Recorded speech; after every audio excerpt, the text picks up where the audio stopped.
৫ উৎসর্গ। রাজপুত্র চিরঞ্জীব হন। চিন্তার জাল ছিন্ন হয়ে গেল এজিএলের। দেখল টুপি খুলে মাথা নিচু করে দাঁড়িয়ে আছে মেটেম। তবে রাজপুত্র যদি চিন্তাচ্যুতে দুর্বোধ্যতাকে প্রশ্রয় দেন, তাহলে আপনার দীর্ঘ জীবনটা দুঃখে ভরা হবে। আমি শুধু চিন্তা করেছিলাম মেটেম, বলল এজিএল। তা দুর্বোধ্য কিছু নয়। যাকে আপনি রক্ষা করেছেন সেই এলিসার কথা চিন্তা করছিলেন রাজপুত্র। আমার তাই ধারণা। সুন্দরী সে, কি বলেন? অমন মায়াময় স্বপ্নীল চোখ আর রহস্যময় হাসি আমি আর কখনো কোনো মেয়ের দেখিনি। তবে আমার অভিজ্ঞতা বলে, সুন্দরী অথচ বেশি বোঝে না এমন মেয়েই ভালো। ব্যাপারটা সত্যি দুঃখজনক যে এলিসা মেয়েটা বাল্টিসের উপাসিকা। ঈশাচার অসন্তুষ্ট হবেন। রাজপুত্র, আপনি তো জানেন পবিত্র ঈশাচার আপনার জন্যে কঠোর একজন পথপ্রদর্শক। কী জন্য এসেছো মেটেম? মেটেমকে থামিয়ে দিয়ে জিজ্ঞেস করল এজিএল। আমাকে ক্ষমা করবেন রাজপুত্র, বলল মেটেম, দুহাত দুদিকে ছড়িয়ে দিয়ে যেন অশুভকে তাড়াচ্ছে সে। আজ ব্যবসায় ভালো লাভ হয়েছে আমার, সেই খুশিতে মদ খেয়েছি। যদি আপনার সামনে বেশি কথা বলে থাকি তাহলে ক্ষমা প্রার্থনা করছি। যে কারণে আমার আশা, মন্দিরে একটা উৎসব হচ্ছে, ওটা আগন্তুকদেরও দেখার সুযোগ আছে। সুযোগটা খুব কম পাওয়া যায়। কাজেই আমি ভাবলাম কাল রাতে জঙ্গলের সেই অভিজ্ঞতার পর আপনি হয়তো অনুষ্ঠানটা দেখতে চাইবেন। যদি যান তাহলে আপনাকে আমি নিয়ে যেতে পারি ওখানে। এজিএলের প্রথমে মনে হলো মানা করে দেয়, ঠোঁটে চলে এসেছিল কথাগুলো, কিন্তু আরেকটা চিন্তা মাথায় আসায় যাবে না বলল না। একবার অন্তত যাওয়া যাক, গিয়ে দেখা যাক অনুষ্ঠানে এলিসা কী দায়িত্ব পালন করে। কৌতূহলটা অন্তত মিটবে তাতে। অনুষ্ঠানটা কিসের? জিজ্ঞেস করল এজিএল। অসুস্থ বাল্টিসের অবতারের আরোগ্য কামনা করে উৎসর্গ অনুষ্ঠান রাজপুত্র। কি উৎসর্গ করা হবে? আমি যতদূর শুনেছি একটা ঘুঘু, বলল মেটেম। যাচ্ছি তোমার সঙ্গে আমি, সিদ্ধান্তে এসে বলল এজিএল। ঠিক আছে রাজপুত্র। চাকর আর প্রহরীদের দল দরজায় আপনার জন্য অপেক্ষা করছে। প্রাসাদে ঢোকার প্রধান দরজায় তাকে নিয়ে যাওয়ার জন্যে প্রহরী আর চাকরদের অপেক্ষা করতে দেখল এজিএল। তাদের সঙ্গে পবিত্র ঈশাচারও আছেন। তাকে এজিএল জিজ্ঞেস করলো, আপনি কি বলতে পারবেন কিসের অনুষ্ঠান হবে? পারি, বললেন গম্ভীর ঈশাচার। বিধর্মীরা তাদের মিথ্যে দেবীর উদ্দেশ্যে প্রাণ উৎসর্গ করবে। আপনি কি আমার সঙ্গী হবেন ঈশাচার? আপনি যেখানে যাবেন সেখানে আমিও যাব, বললেন ঈশাচার। তাছাড়া রাজপুত্র, এই শয়তানের উপাসনা দেখার পেছনে আপনার যেমন উদ্দেশ্য আছে, তেমনি আমারও উদ্দেশ্য আছে। আগে আগে চলল মেটেম। মন্দিরের উত্তরে 1 গজ চওড়া দরজার সামনে পৌঁছে প্রহরীর সঙ্গে কথা বলল সে। সবাইকে ভেতরে ঢুকতে দেওয়ার জন্য সরে দাঁড়ালো প্রহরী। পথ এত সরু যে একজন একজন করে ঢুকলো সবাই। বিরাট দালানের ভেতরে সরু সরু পথ, গাঁথনি ছাড়া গ্রানাইটের উঁচু সব দেয়াল। একটা খোলা জায়গায় পৌঁছলো এজিএলরা। অনুষ্ঠান ইতিমধ্যেই শুরু হয়ে গেছে। ঠিক মাঝখানে গ্রানাইটের চত্বরের আর আছে 2টো স্তম্ভ। বড়টা উচ্চতায় ফুট 30 হবে, ছোটটা তার অর্ধেক। স্তম্ভগুলো উচ্চতায় ফুট 30 হবে। স্তম্ভগুলো পাথরের তৈরি।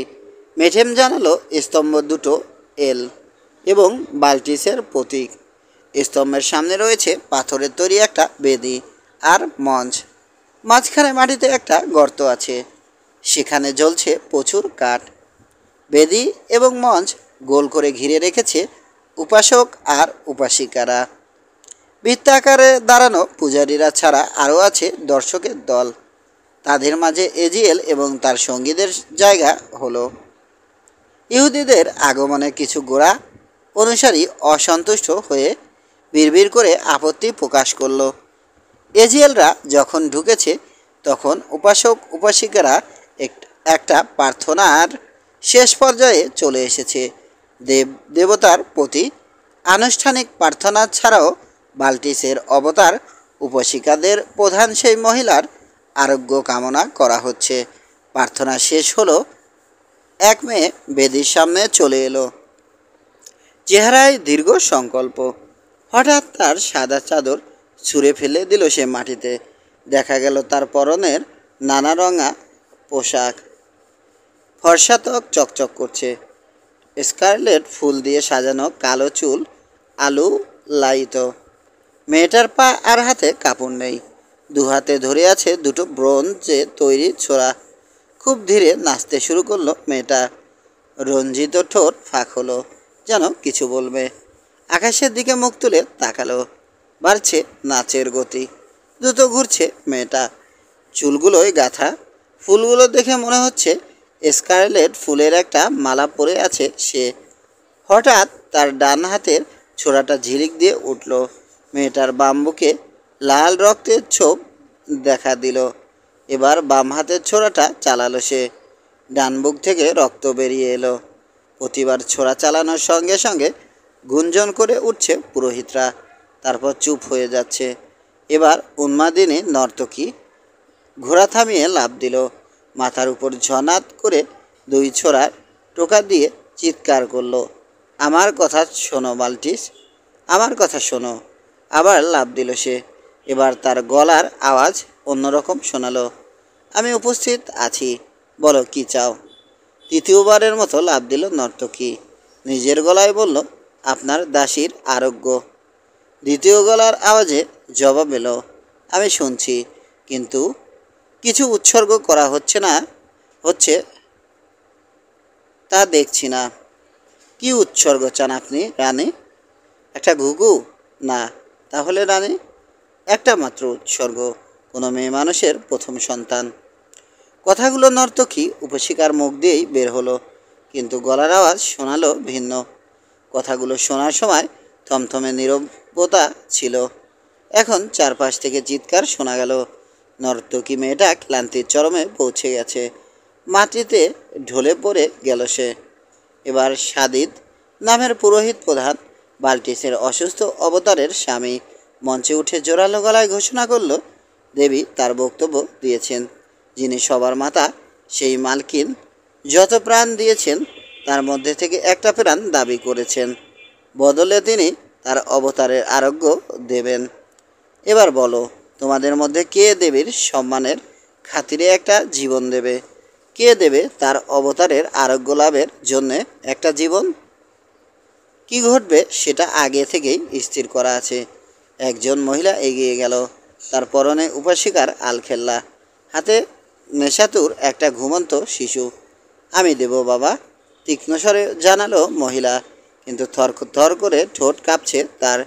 দেবীকে আমার দেহের প্রথম ফল, আমার প্রথম সন্তান নিতে দিন, যাতে আমাদের মাতা বাল্টিস অসুস্থতা থেকে আরোগ্য লাভ করতে পারেন।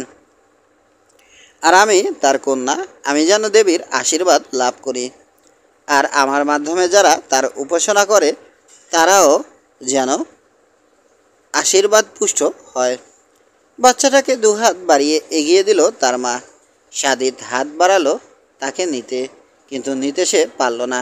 ঠিক সেই মুহূর্তে সাদা আলখেল্লা পরা দীর্ঘদেহী ঈশাচার মঞ্চে উঠে নির্দেশ দিলেন, থামো, নিষ্পাপ শিশুকে স্পর্শ করবে না। শয়তানের অনুসারী যে অশুভের উপাসনা করো তার আনন্দের জন্য বাচ্চাটাকে খুন করবে? জিম্বোর অধিবাসী, কি পাবে তোমরা? আমার চোখ খোলা, দেখতে পাচ্ছি আমি। শীর্ণ দু হাত নেড়ে উত্তেজিত হয়ে বলে চলেছেন নবী ইসাসার, আমি সত্যিকার এক ঈশ্বরের তলোয়ার দেখতে পাচ্ছি, আর সে তলোয়ার আগুন ঝরাচ্ছে এই শহরের অধিবাসীদের উপর। আমি এই উৎসর্গের জায়গাটা দেখতে পাচ্ছি। মূর্তির পূজারী আর বাল্টিসের উপাসনাকারীরা, আমি তোমাদের বলে দিচ্ছি, নতুন চাঁদ ওঠার আগেই তোমাদের রক্তে রঞ্জিত হবে এই স্থান। হে শয়তানের পূজারী, অবিশ্বাসী বিধর্মীগণ, আমার ঈশ্বর তোমাদের মৃত্যুদূত পাঠাবেন, যেমনি করে তিনি উত্তরে পঙ্গপাল পাঠিয়ে সব ধ্বংস করেছিলেন। তখন তোমরা এল আর বাল্টিসের কাছে কাদাকাটি করো, ধ্বংস তোমাদের উপর পতিত হবেই।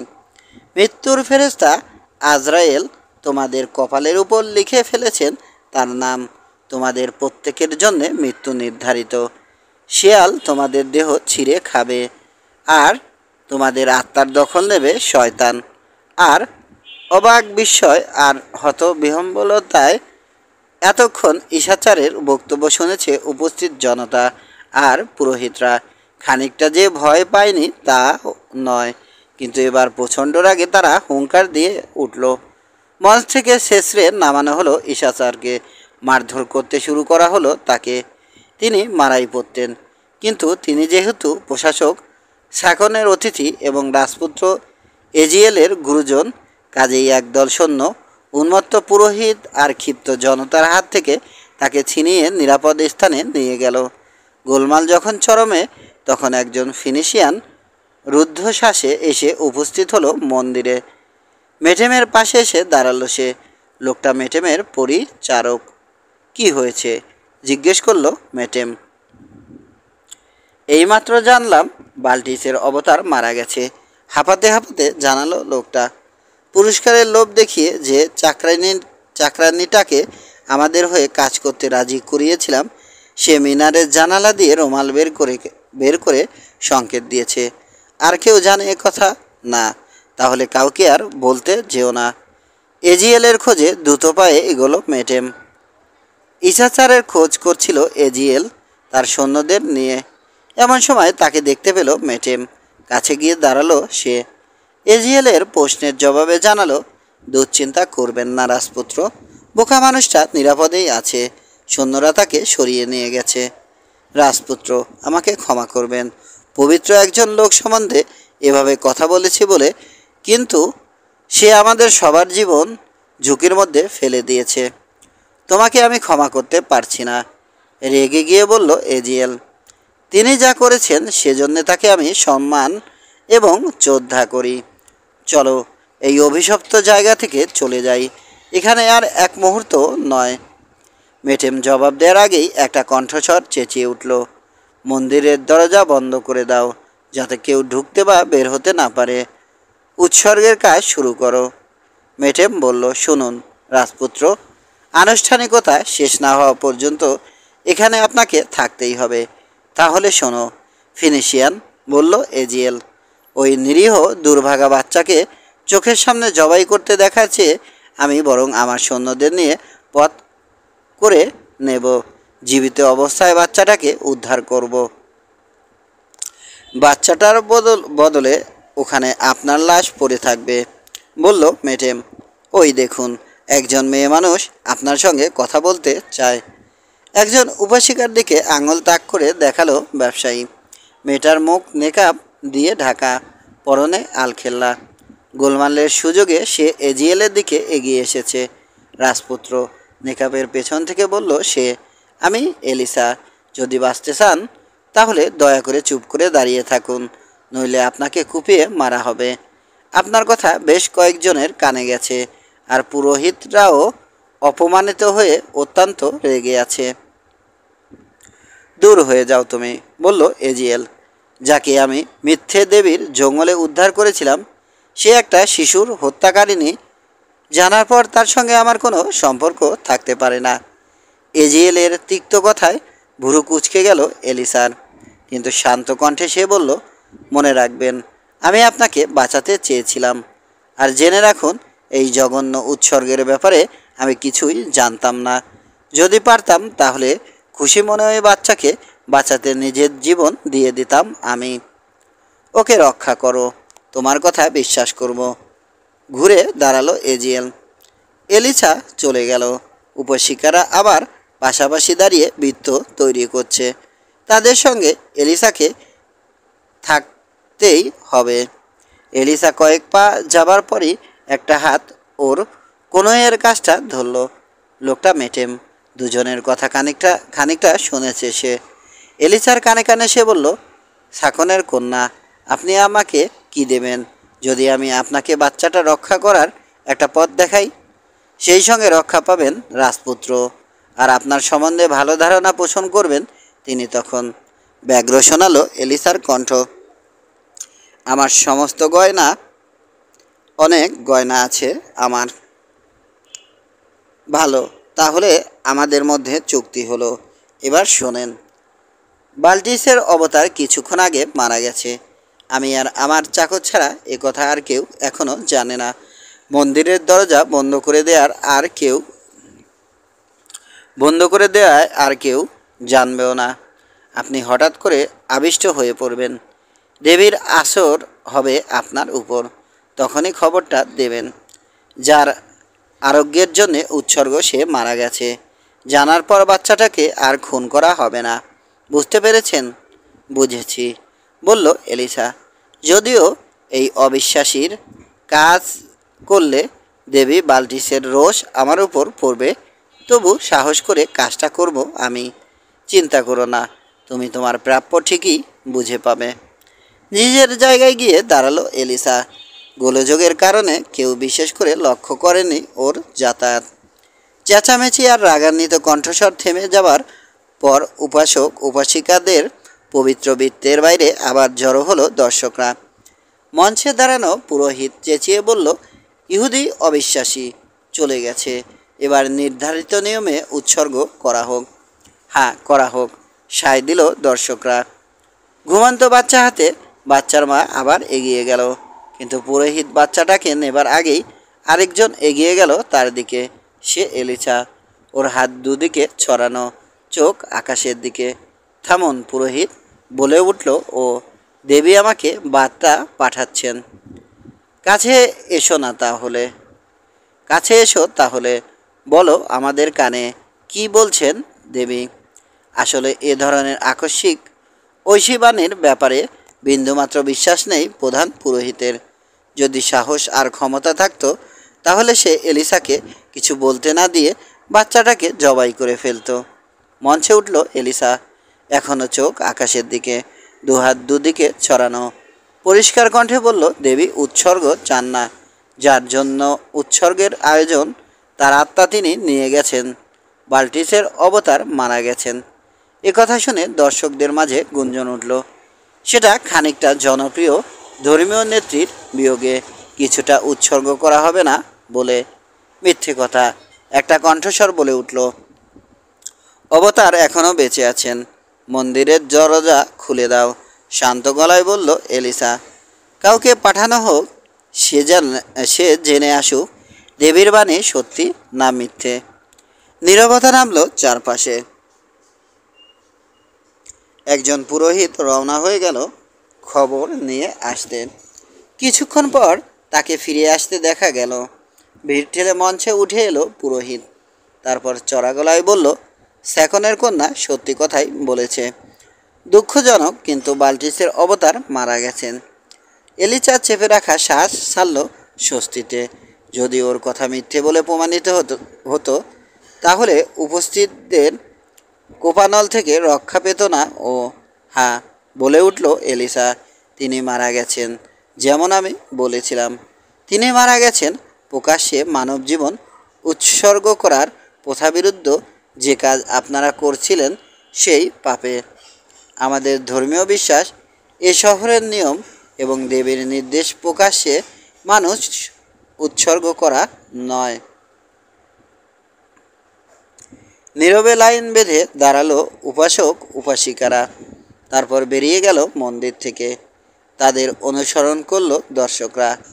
বেশিরভাগেরই মেজাজ চড়ে আছে কাঙ্ক্ষিত জবাই দেখতে না পেয়ে। 6 সিদ্ধান্ত। ঘরে ঢুকে বিছানায় আছড়ে পড়ল এলিসা। কান্নায় ফুলে ফুলে উঠল ওর পিঠ। এ কী করেছে ও? উপাসিকা হিসেবে নেয়া শপথ ভঙ্গ করে দেবীর বদলে মানুষের মুখ থেকে শোনা কথা ঐশী বাণী বলে প্রচার করেছে। শুধু তাই নয়, রাজপুত্র এজিয়েল ওর দিকে কেমন অবহেলা আর ঘৃণা নিয়ে তাকিয়েছে, কেমন অপমান করে কথা বলেছে, সব মনে পড়ছে। যাকে আমি মিথ্যে দেবীর জঙ্গলে উদ্ধার করেছিলাম, সে একটা শিশুর হত্যাকারিণী জানার পর তার সঙ্গে আমার কোনো সম্পর্ক থাকতে পারে না। এলিসা ভাবছে ওর ব্যাপারে বলা এজিএলের অপমানকর কথাগুলো সত্যি নয়। যদিও আগে থেকে জানতো মানুষ উৎসর্গ করা হবে, তাহলে কি ও মন্দিরে যেত?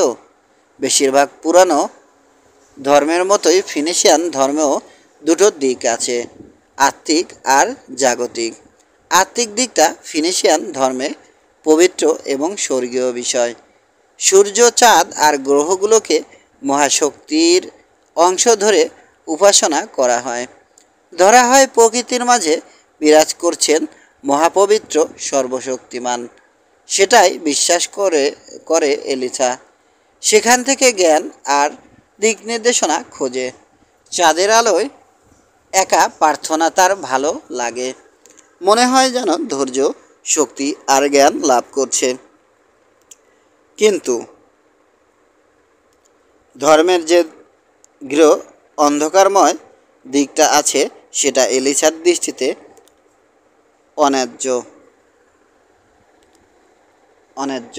কী হবে যদি ইহুদি নবী সত্যি বলে থাকেন? যদি মিথ্যে হয় ওর নিজের ধর্ম, তাহলে কি সত্যিকার ঈশ্বর যাদের প্রাণ দিয়েছেন মানুষের রক্ত উৎসর্গ হিসেবে চান না? অন্তরটা সন্দেহের দোলায় দুলছে এলিসার। সন্দেহের সঙ্গে আশার উপস্থিতিও অনুভব করলো ও। যদি ওর ধর্মই সত্যি হতো, তাহলে যখন ও দেবীর কাছে সাহায্য প্রার্থনা করেছে তখন সাহায্য পায়নি কেন? ধর্মের ব্যাপারে আরও জানতে ইচ্ছে করছে ওর। কিন্তু কে শেখাবে ওকে ধর্ম বিষয়ে? ঈশা স্যার ওকে অপরিচ্ছন্ন মনে করে এড়িয়ে চলেন। আর আছে রাজপুত্র এজিএল, কিন্তু সেও তো কটু কথা বলেছে। এলিসা ভাবল, ইস, কেন মনে হচ্ছে ওর হৃদয়টা বর্ষা দিয়ে ছেদ করা হচ্ছে। তাহলে কি রাজপুত্র এজিএলকে পছন্দ করে ফেলেছে সে? হ্যাঁ, তাই সত্যি। যখন এজিএল কটু কথা বলছিল তখনও তার প্রতি ভালোবাসা কমেনি ওর। রক্তে শিহরণ জাগলো এলিসার, যেন শিরায় শিরায় আগুনের হলকা বইছে। এমন অনুভূতি আগে কখনো হয়নি ওর। শুধু যে রক্তে শিহরণ তাই নয়, আত্মিকভাবেও শিহরিত ও। ওর আত্মা এজিএলের আত্মার সংস্পর্শ চাইছে। প্রথম দেখাতেই কি ওর মনে হয়নি এই মানুষটা খুব কাছের, অনেক আগে হারিয়ে ফেলে আবার খুঁজে পাওয়া কেউ? ও এজিএলকে ভালোবাসে আর এজিএল ওকে ঘৃণা করে। কি দুর্ভাগ্য ওর! অন্তরের কষ্টে বিহম্ব হয়ে পড়ে থাকলো এলিসা, যেন গাঢ় অন্ধকারে আলোর চিহ্ন খুঁজছে। ঘরের দরজা খুলে গেল। ভেতরে ঢুকলেন সাকন। দ্রুত পায়ে এগিয়ে এলেন তিনি এলিসার দিকে। জিজ্ঞেস করলেন, কি হয়েছে মন্দিরে? কাঁদছো কেন তুমি? কাঁদছি কারণ তোমার অতিথি রাজপুত্র এজিএল আমাকে বলেছেন আমাকে তিনি মিথ্যে দেবীর জঙ্গলে উদ্ধার করেছিলেন আর আমি একটা শিশুর হত্যাকারিণী। তরোয়ারের বাট আঁকড়ে ধরলেন সাকন। তারপর নিজেকে সামলে বললেন, আমার মাথার কসম, উনি রাজপুত্র হন আর যাই হন, তাকে এজন্যে আমার কাছে জবাবদিহি করতে হবে। না বাবা, তার মনে হয়েছে কথাগুলো শোনার উপযুক্ত আমি। শোনো, মন্দিরে কি ঘটেছে বলে গেল এলিসা। গোপন করল না কিছুই। এখন মনে হচ্ছে ঝামেলার উপর আরও ঝামেলা আসছে।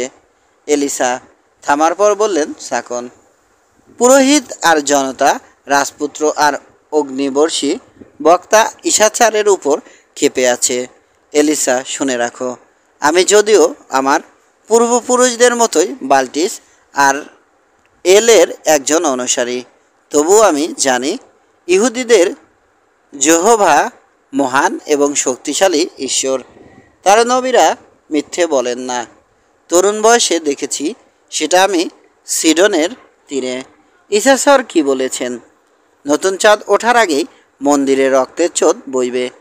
তাহলে তা হতেও পারে ইথোবাল আমাদের বিরুদ্ধে যুদ্ধের হুমকি দিচ্ছে এলিসা। 1 মাস আগে তার সম্মানে যে অনুষ্ঠানের আয়োজন করেছিলাম আর তাতে তুমি নেচেছিলে, সেই তখন থেকে তোমার জন্যে সে পাগল হয়ে আছে। আর এখন রাজপুত্র এজিএলের প্রতি হিংসায় জ্বলছে ইথোবালের অন্তর। আজ বিকেলে সে আমাকে বলেছিল জনসমক্ষে সভা করতে। সে সভায় সে আনুষ্ঠানিকভাবে তোমাকে বিয়ের প্রস্তাব দিত, প্রত্যাখ্যান হলে যুদ্ধ ঘোষণা করত। আমি গোপনে তার সঙ্গে সভা করি। হ্যাঁ এলিসা, এখন আমার মনে হচ্ছে ইসাচারের কথার সেই ঐশ্বরিক তলোয়ার ইথোবাল ছাড়া আর কেউ নয়। যদি সেই তলোয়ার আমাদের উপর আঘাত হানে, তাহলে আঘাতটা হানবে সে তোমার জন্যে এলিসা। ইসাচার তা বলেননি বাবা, তিনি বলেছেন শহরবাসীর পাপ আর মিথ্যের উপাসনাই তাদের ধ্বংসের কারণ হবে। ইসাচার কি বলেছেন তাতে কি আসে যায়? দ্রুত বললেন সাকন। আমি ইথোবালকে কি বলবো? অদ্ভুত একটা হাসি দেখা দিল এলিসার ঠোঁটে। ও বলল, বাবা, তাকে তুমি বলো রাজপুত্র এজিএলকে ঈর্ষা করার উপযুক্ত কারণ আছে তার। বিস্মিত হলেন সাকন, বললেন কি? যে মাত্র আজই তোমাকে অসম্মান করলো তার ব্যাপারে এই কথা, তাও এত তাড়াতাড়ি? জবাব দিল না এলিসা, সরাসরি সামনে তাকিয়ে আস্তে করে মাথা ঝাঁকালো। মানুষের কি এমন মেয়েও থাকে? কড়া শোনালো সাকনের কণ্ঠ। প্রবাদ আছে, যারা মেয়েদের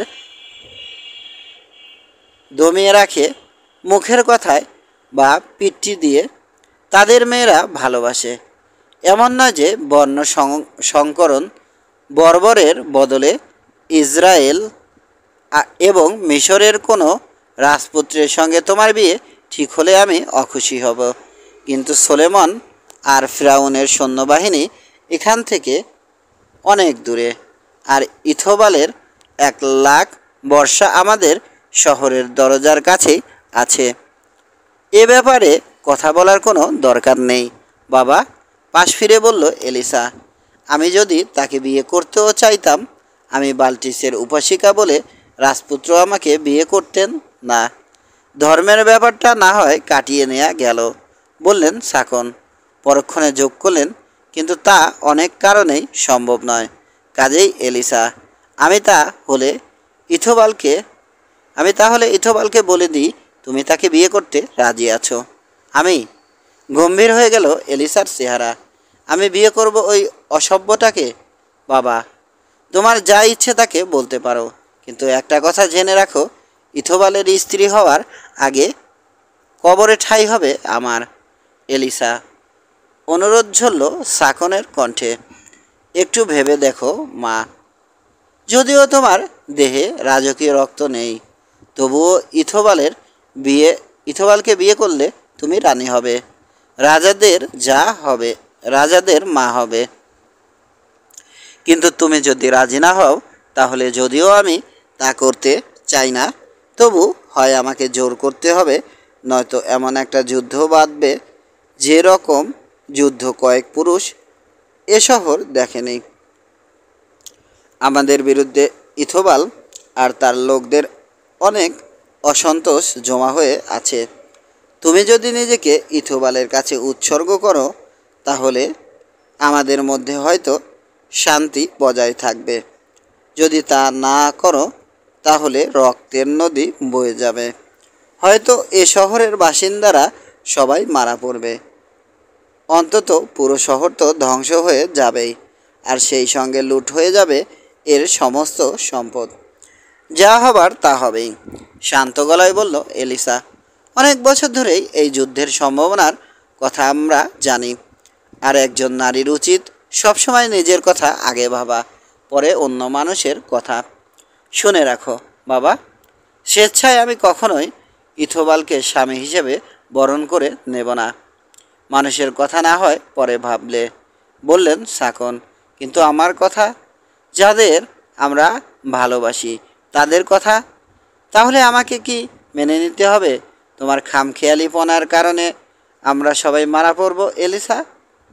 আমি তা বলিনি বাবা, আমি বলেছি স্বেচ্ছায় ইথোবালকে আমি স্বামী হিসেবে মেনে নেব না, তুমি যদি আমাকে তার হাতে তুলে দিতে চাও তাহলে সেই অধিকার তোমার আছে, কিন্তু সেক্ষেত্রে জেনে রেখো তুমি আমাকে মরণের হাতে তুলে দেবে, হয়তো সেটাই ভালো হবে। মেয়েকে ভালো করেই চেনেন সাকন। এলিসা অন্তর থেকে কথা বলছে বুঝতে মেয়ের মুখের দিকে তাকাতে হলো না তাকে। এলিসাকে অত্যন্ত ভালোবাসেন তিনি, দুনিয়ার আর সব কিছুর চেয়ে বেশি। এলিসা তার একমাত্র সন্তান।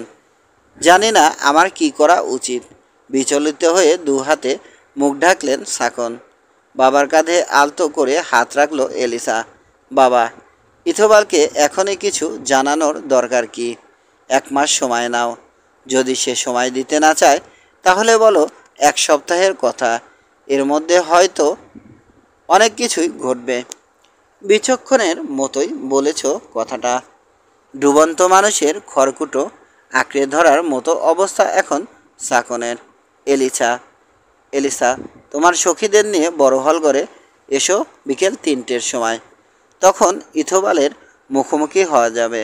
দেখা যাক কিভাবে আমরা তার মোকাবেলা করতে পারি। এখন আমি যাচ্ছি এলের উপাসকদের কাছে, দেখি তারা কাকে বাল্টিসের নতুন অবতার হিসেবে মনোনয়ন দেয়। সন্দেহ নেই মেসাকেই দেবে, সেই তো আগের জনের একমাত্র মেয়ে। তবে ওকে বিরোধিতা করবে অনেকে। হায়, এই শহরে যদি কোনো উপাসক আর নারী না থাকতো তাহলে শহরটা শাসন করা অনেক সহজ হতো। অধৈর্যভাবে হাত নেড়ে বিদায় নিলেন সাকন। বিকেল 3টে। বড় হল ঘরে অনেক মানুষের উপস্থিতি। প্রশাসক সাকন বসে আছেন, তার সঙ্গে শহরের গণ্যমান্য ব্যক্তিবর্গ। প্রহরী সহ উপস্থিত আছে রাজপুত্র এজিএল এবং নবী ইসাসার। চোখ জল করে জ্বলছে তার বরাবরের মতো। যদিও মন্দিরের গোলযোগের পর এখনও নিজেকে পুরোপুরি সামলে নিতে পারেননি তিনি। এলের পুরোহিতরাও হাজির। অনেক মহিলা এসেছে, সবাই গুরুত্বপূর্ণ এবং ধনী লোকদের স্ত্রী এবং কন্যা। সেই সঙ্গে আছে সভা দেখতে আসা অসংখ্য সাধারণ নাগরিক। হলঘরের দরজার কাছাকাছি জায়গা নিয়েছে তারা। গুজব ছড়িয়ে পড়েছে প্রশাসক সাকনের দেওয়া রাজা ইথোবালের বিদায় অভ্যর্থনায় গোলযোগ হতে পারে। সবাই উপস্থিত হওয়ার পর একজন ঘোষক ঘোষণা করল, উপজাতিদের রাজা ইথোবাল জিম্বো শহরের প্রশাসক সাকনের কাছ থেকে বিদায় নেবেন। আগামীকাল নিজের দেশে ফিরে যাচ্ছেন তিনি। তাকে আসতে বললেন সাকন। ক্লান্ত আর বিচলিত লাগছে তাকে দেখতে। ঘোষক চলে যেতে একপাশে ঝুঁকে এলিসার কানে কানে কিছু বললেন তিনি। এলিসাকে আড়ষ্ট দেখাচ্ছে, মুখে ভাবের কোনো চিহ্ন নেই, যেন মিশরের স্ফিংস। কিন্তু চমৎকার পোশাক আর গহনাগাটিতে অপূর্ব লাগছে তাকে দেখতে। গয়নাগুলো দেখে সন্তুষ্ট চিত্রে মেটেম ভাবল, এগুলো আসলে এখন আমার। বুনো বাজনা বেজে উঠল। সেই সঙ্গে হলঘরে প্রবেশ করল ইথোবাল। সোনার চেইন লাগানো টাইরিয়ান আলখেল্লা তার পরনে। রাজকীয়তার চিহ্ন হিসাবে কপালের মুকুটে জ্বলজ্বল করছে একটা রক্তলাল পাথর। সামনে সামনে হাঁটছে তার আনুষ্ঠানিক তলোয়ার বাহক।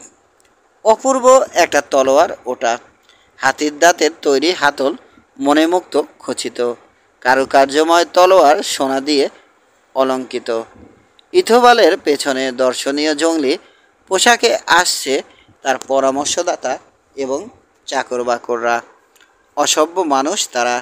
এদিক ওদিক তাকিয়ে হলঘরের চাকচিক্য দেখছে চোখ বড় বড় করে। রাজা ইথোবাল এগিয়ে আসায় প্রশাসকের চেয়ার থেকে উঠে দাঁড়ালেন সাকন। আগে বেড়ে ইথোবালের হাত ধরে পাশে রাখা একই রকম আরেকটা আরামদায়ক চেয়ারে তাকে বসালেন। বসল ইথোবাল। হলঘরের চারপাশে তাকালো। এজিএলকে দেখে তার ভুরু কুঁচকে গেল। জিজ্ঞেস করলো, এটা কি আপনাদের নিয়ম যে একজন রাজপুত্রের চেয়ার একজন মুকুটধারী রাজার চেয়ে উঁচু হবে? সাখন আঙুল তুলে এজিএলের চেয়ারটা দেখালো সে। মঞ্চে ওই চেয়ারটা অন্যগুলোর চেয়ে সামান্য উঁচু অবস্থানে আছে। সাখন কিছু বলতে যাচ্ছিলেন, কিন্তু এজিএল শীতল স্বরে বলল, যেখানে আমাকে বসতে বলা হয়েছে সেখানেই আমি বসেছি। রাজা ইথোবাল যদি ইচ্ছে করেন তাহলে তিনি আমার বদলে এই চেয়ারে বসতে পারেন। ফিরাউন আর সোলেমানের নাতির কোনো অসভ্য জাতির রাজার সঙ্গে এ বিষয়ে বিরোধে যাওয়ার দরকার পড়ে না। চেয়ার ছেড়ে লাফ দিয়ে উঠে দাঁড়ালো ইথোবাল। তার হাত চলে গেছে তলোয়ারের বাটে। রাগে থমথম করছে মুখ। তলোয়ারটা একটানে বের করে এজিএলের চোখের সামনে ধরল সে। হয় লড়াই করো, নইলে ক্ষমা প্রার্থনা করো করো নইলে আমার চাকররা লাঠিপেটা করে ক্ষমা প্রার্থনা করতে বাধ্য করবে। নির্ভীক দৃষ্টিতে ইথোবালের দিকে তাকালো এজিএল, তারপর অবহেলা ভরে মুখ ফিরিয়ে নিল। সাখন চেঁচিয়ে উঠলেন, যথেষ্ট, যথেষ্ট, এটা লড়াইয়ের জায়গা নয়। রাজা ইথোবাল, আপনি আমার অতিথি রাজপুত্র এজিএলের সঙ্গে অযথা ঝগড়া বাঁধাচ্ছেন। আমি ইসরায়েল, মিশর আর টায়ারের রাজাদের রোষে পড়তে চাই না। লড়াই করবেন না আপনারা। নিরাপত্তার প্রয়োজনে দরকার হলে রাজপুত্রকে পাহারার ব্যবস্থা করতে হবে আমাকে। কি বলবেন বলুন রাজা ইথোবাল, নইলে আমি সভা ভেঙে দিচ্ছি। আমার লোকরা আপনাকে সসম্মানে শহরের সদর দরজা পর্যন্ত পৌঁছে দিয়ে আসবে। ইথোবালের পরামর্শদাতারা তার কানে কানে কি যেন সব বলল। দেখে মনে হলো ইচ্ছের বিরুদ্ধেও তাদের কথা মেনে নিল ইথোবাল।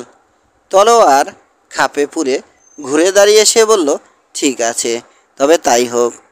যে কারণে আমার আশা সেটাই বলছি। বহু বছর ধরে আমার অধীনস্থ উপজাতিগুলো আপনাদের ফিনিশিয়ানদের হাতে নির্যাতিত হচ্ছে। ব্যবসা করতে 100 বছর আগে আপনাদের আগমন হয়েছিল।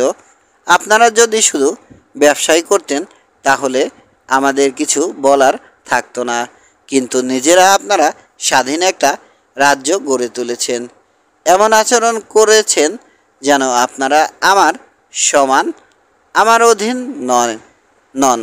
কাজেই আমার দেশের নামে বলছি, এখন থেকে সোনার খনিতে কাজ করতে দেওয়ার জন্যে যে অংশ আমি পাই তা দ্বিগুণ করতে হবে। এছাড়াও এ শহরের প্রতিরক্ষা ব্যবস্থা সাধারণ পর্যায়ে নামিয়ে আনতে হবে। আপনাদের কাজে এ দেশীয় কাউকে দাস হিসেবে ব্যবহার করতে পারবেন না। যা বলার তা আমার বলা শেষ হয়েছে। কথাগুলো শুনে হলঘরে উপস্থিত নাগরিকদের মাঝে গুঞ্জন সৃষ্টি হলো। সবাই অপেক্ষা করছে সাকন কি জবাব দেন তা শুনবার জন্য। যদি আপনার এই দাবিগুলো না মানি, রাজা জিজ্ঞেস করলেন সাকন, তাহলে কি করবেন আপনি? আমাদের বিরুদ্ধে যুদ্ধ ঘোষণা করবেন? আগে বলুন সাকন, আমার দাবি আপনি প্রত্যাখ্যান করছেন কিনা? রাজা হিরামের পক্ষ থেকে আপনার প্রত্যেকটা দাবি আমি প্রত্যাখ্যান করলাম। মাথা উঁচু করে বললেন সাকন, তাহলে আমি 1 লাখ লোক নিয়ে এ শহর এবং এর সমস্ত লোককে পৃথিবীর বুক থেকে নিশ্চিহ্ন করে দেব, হুমকি দিল ইথোবাল। তবে সেই ভয়াবহ যুদ্ধ এড়াবার একটা উপায় আছে। এ শহরের নাগরিকরা আমার বন্ধু, সেটা প্রমাণ করার একটা সুযোগ দেব আমি। সাকন, আমি আপনার মেয়ে এলিসাকে আমার রানী হিসেবে চাই। মতামত দেবার আগে ভেবেচিন্তে দেবেন। মনে রাখবেন, জবাবটার উপর নির্ভর করছে জিম্বোর সমস্ত মানুষের প্রাণ। ইথোবাল থেমে যেতে হলঘরে পিনপতন নীরবতা নামল। সবাই এলিসার দিকে তাকিয়ে আছে। এখনও এলিসার চেহারা আগের মতোই একেবারে ভাবলেশীন। চেহারা দেখে বোঝার উপায় নেই তার মনের ভেতর কী চলছে। এজিএল এলিসার দিকে তাকিয়ে আছে। শত শত চোখের দৃষ্টির মাঝেও এজিএলের দৃষ্টি নিজের উপর অনুভব করলো এলিসা। এত জোরালো আকর্ষণে সে দৃষ্টি ওকে টানছে যে বাধ্য হয়ে ঘুরে এজিএলের চোখে চোখ রাখলো এলিসা। তারপর ওর মনে পড়ল মন্দিরে কি ঘটেছে। এলিসার মুখটা লালচে হয়ে গেল, চোখ নামিয়ে নিল সে। এলিসার পরিবর্তন নজর এড়ায়নি ইথোবালের। রাজা ইথোবাল বললেন, শাকন, আমি সম্মানিত বোধ করছি আপনি আমার মেয়েকে রানী করতে চেয়েছেন বলে, কিন্তু ও আমার একমাত্র সন্তান। ওকে আমি ভালোবাসি। ওকে কথা দিয়েছি ওর ইচ্ছের বিরুদ্ধে বিয়ে দেব না, সে প্রস্তাবকারী যেই হোক। কাজেই রাজা, জবাবটা এলিসার নিজের মুখ থেকেই জেনে নিন আপনি। ও যা বলবে আমার বক্তব্য তাই হবে। নারী, বলল ইথোবাল, তুমি তোমার বাবার কথা তো শুনেছ।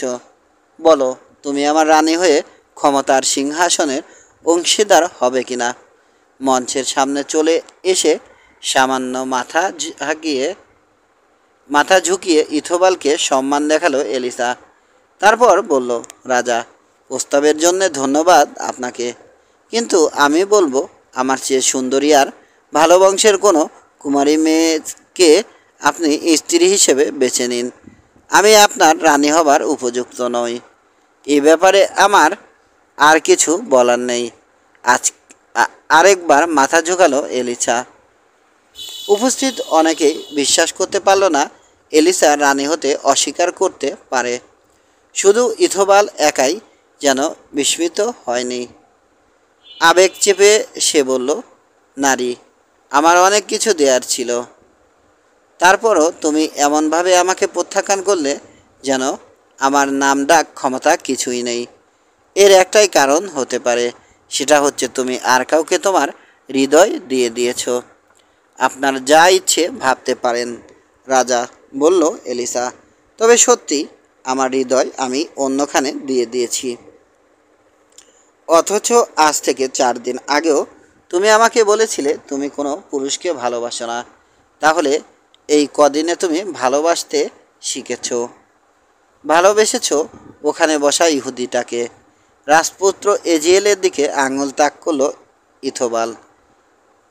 আবার মুখে রক্ত জমল এলিসার, কিন্তু কোনো দ্বিধার ছাপ দেখা গেল না ওর মধ্যে। রাজা, আমাকে ক্ষমা করবেন, বলল এলিসা, আর আমার নামের সঙ্গে রাজপুত্র এজিএলের নাম উচ্চারিত হয়েছে বলে আমি তার কাছেও ক্ষমা প্রার্থী। আমাকে ক্ষমা করবেন রাজপুত্র এজিএল। রাজা ইথোবাল, আমি বলেছি আমার হৃদয় অন্যখানে দিয়ে দিয়েছি, কিন্তু আমি বলিনি কোনো পুরুষকে দিয়েছি। যিনি অবিনশ্বর তাকে কি সামান্য এক কুমারী উপাসিকা নিজের হৃদয় দিতে পারে না? ক্ষণিকের জন্য নীরব হয়ে গেল ইথোবাল। এলিসার বুদ্ধিমত্তায় গুঞ্জন উঠল উপস্থিতদের মাঝে। সেই গুঞ্জন থেমে যাবার আগেই হলঘরের আরেক প্রান্ত থেকে একটা কণ্ঠস্বর বলে উঠল, সম্মানিত এলিসা, বোধহয় জানেন না, মিশর আর জেরুজালেমে রাজপুত্র এজিএলকে ডাকা হয় অবিনশ্বর চিরঞ্জীব নামে। এবার থমকে গেল এলিসা। সামনে নিয়ে বলল, না, আমি তা জানি না। জানব কিভাবে? আমি বলেছি যিনি স্বর্গীয়, তার সম্বন্ধে তাকে। সেই একই কণ্ঠস্বর এবার হলঘরের অন্য প্রান্তে ভিড়ের ভেতর থেকে বলল, তাহলে জেনে রাখুন, অবিনশ্বর হিসেবে পরিচিত পৃথিবীতে বাস করে এমন একজনকে আপনি পূজা করবেন, অন্তর দেবেন, কারণ ওটাই আপনার নিয়তি। এজিএল বলে উঠল, মাঝখান থেকে কথা বলার জন্যে আমাকে ক্ষমা করবেন, তবে আমাকে বলতেই হচ্ছে, যদিও মিশরে আমাকে অবিনশ্বর নামে ও ডাকা হয়, তাহলেও এই ভদ্রমহিলার তা জানা থাকার কথা নয়। কাজেই গোটা ব্যাপারটা কাকতালীয়। আপনি বক্তা, যদি পুরুষ মানুষ হয়ে থাকেন তাহলে একজন ভদ্রমহিলাকে অপমান করা থেকে বিরত থাকুন। আমি এখানে প্রায় নবাগত। শাকনের কন্যা এলিসাকে কোনো প্রস্তাব দেওয়ার সাহস আমার হয়ে ওঠেনি। কণ্ঠস্বর আবার বলল, কিন্তু আপনি যদি বিয়ের প্রস্তাব দেন তাহলে এলিসা রাজি হয়ে যাবেন। লোকটাকে তা বোঝা যাচ্ছে না। গলার আওয়াজ শুনে মনে হচ্ছে সে পুরো হলঘরের বিভিন্ন জায়গায় অবস্থান নিয়ে বক্তব্য রাখছে। আসলে, বলল এজিএল, যেন লোকটার কথা তার কানে যায়নি। শেষ যখন শাকনের কন্যার সঙ্গে আমার কথা হয় তখন আমাদের মাঝে ধর্ম নিয়ে রাগারাগি হয়েছিল। তাতে কি? কণ্ঠস্বর বলল, ভালোবাসা সবচেয়ে বড় ধর্ম। ফিনিশিয়ানরা কি ভালোবাসার পূজা করে না? খুঁজে বের করো বদমাস লোকটাকে, প্রহরীদের উদ্দেশ্যে চেঁচালো স্যাকন। খোঁজা হলো তাকে, কিন্তু পাওয়া গেল না। পরে এজিএলের মনে পড়ল, উপকূল থেকে জিম্বুতে আসার পথে মেটেম সবাইকে অবাক করে দিয়েছিল কণ্ঠস্বর নিয়ন্ত্রণ করে। কুটিরের ভেতর মনে হচ্ছিল বিভিন্ন দিক থেকে ভেসে আসছে তার গলার আওয়াজ। ইথোবাল বলল, যথেষ্ট সহ্য করেছি আমি। এখানে আমি ফালতু কথাবার্তা শুনতে আসিনি। এলিসা চোরস্টার কথাই বলুক বা কোনো পুরুষের কথা বলুক, দুটোই আমার কাছে সমান। কার কথা বলেছে তাতে আমার কিছু আসে যায় না, কিন্তু যা বলেছে সেটা আমার কাছে গুরুত্ব বহ। এখন শুনুক এই ব্যবসায়ীদের শহরের সবাই, এটাই যদি আমার প্রতি তোমাদের জবাব হয়, তাহলে যে সেতু আমি গড়েছিলাম সেটা ভেঙে দেব। সেক্ষেত্রে যুদ্ধ নিশ্চিত। এক পক্ষ সম্পূর্ণ নিশ্চিহ্ন হয়ে যাওয়ার আগে পর্যন্ত যুদ্ধ চলবে। আর এলিসা যদি আমাকে ভালোবাসুক বা না বাসুক আমার স্ত্রী হয়, তাহলে সেই সেতু টিকে থাকবে। কারণ একবার আমার সঙ্গে বিয়ে হলে এলিসাকে আমি ভালোবাসা কাকে বলে শেখাবো। যদি তা নাও পারি, তবু আমাকে সে ভালোবাসুক বা না বাসুক, তাকে আমি চাই। ভেবে দেখো এলিসা, তোমার কথার উপর কত কিছু নির্ভর করছে। তারপর জবাব দাও। রাগ ঝরল এলিসার কণ্ঠে। রাজা ইথোবাল, কি মনে করেন আমার মতো কোনো নারীকে ভয় দেখিয়ে রাজি করানো যায়? যা বলার আমি বলে দিয়েছি। রাজা ইথোবাল, জানি না সেটা আমি, বলল ইথোবাল, কিন্তু এটা জানি জোর করে তোমাকে দখল করা সম্ভব। আর তাতে করে তোমার গর্ব ধূলিসাৎ হয়ে যাবে। কারণ তুমি তখন আমার হবে ঠিকই, কিন্তু আমার রানী হতে পারবে না। শহরের একজন মন্ত্রণাদাতা উঠে দাঁড়িয়ে বললেন, সাকন, যা দেখা যাচ্ছে তাতে ব্যাপার তো খুব গুরুতর। ইথোবাল এলিসাকে মুগ্ধ করে জয় করে নিতে পারুক বা না পারুন আমরা কি তাহলে ধরে নেব এলিসা ইথোবালকে অপছন্দ করে বলে জিম্বো শহর বিরামহীন একটা চরম যুদ্ধে জড়িয়ে পড়বে? এরকম কিছু হবার চেয়ে 1000 কুমারীর বিয়ে দিয়ে দেওয়াও ভালো। সাকন, আমাদের প্রাচীন আইন অনুযায়ী আপনি আপনার মেয়েকে যার কাছে যখন খুশি বিয়ে দিতে পারেন। সে কারণেই আমরা দাবি করছি, সবার মঙ্গলের জন্যে সে অধিকার আপনি প্রয়োগ করুন। এলিসাকে রাজা ইথোবালের হাতে তুলে দিন। বক্তৃতাটা শেষ হতেই জোরালো সমর্থনের ঢেউ উঠল হলঘরে। একজন মেয়ের সুখের জন্য এত বড় বিপদ ঘনিয়ে আসবে তা ফিনিশিয়ানদের কেউ চায় না। সাখন বললেন, একদিকে আমি এলিসাকে কথা দিয়েছি তার ইচ্ছের বিরুদ্ধে বিয়ে দেব না, অন্যদিকে এ শহরের প্রতি আমার রয়েছে গুরুদায়িত্ব। অত্যন্ত জটিল সমস্যায় পড়ে গেছি আমি। রাজা ইথোবাল, আমাকে ভাবতে সময় দিন। জবাব দেওয়ার জন্যে 8 দিন সময় চাইছি আমি। যদি তা না দেন, তাহলে আপনার প্রস্তাব আমি প্রত্যাখ্যান করছি। ভাব দেখে মনে হলো ইথোবাল সাকনের প্রস্তাব মেনে নেবে না, কিন্তু আবার তার উপদেষ্টারা তার কোনোই ধরে পরামর্শ দিল, যদি ইথোবাল রাজি না হয়, তাহলে তাদের কেউ এ শহর থেকে জীবিত বের হতে পারবে না। সাকনের ইশারায় প্রহরীরা ইতিমধ্যেই হলঘর থেকে তাড়াহুড়ো করে বেরিয়ে যেতে শুরু করেছে। ঠিক আছে সাকন, রাজি হলো ইথোবাল। আজ রাতে আমি শহরের বাইরে তাঁবু ফেলব। যে লোক আপনাদের বিরুদ্ধে যুদ্ধের কথা বলেছে তার জন্যে এ শহরের ভেতরে থাকা আর নিরাপদ নয়। মনে রাখবেন, আজ থেকে 8 দিন পর আপনার লোকজন এলিসাকে আমার কাছে নিয়ে আসবে পারস্পরিক শান্তির প্রতীক হিসেবে। তা নইলে আমি আমার হুমকি কার্যকর করব। বুক টান টান করে দাঁড়ালো ইথোবাল। ততদিন পর্যন্ত বিদায় সাকন। নিজের লোকদের নিয়ে হলঘর থেকে বেরিয়ে গেল সে।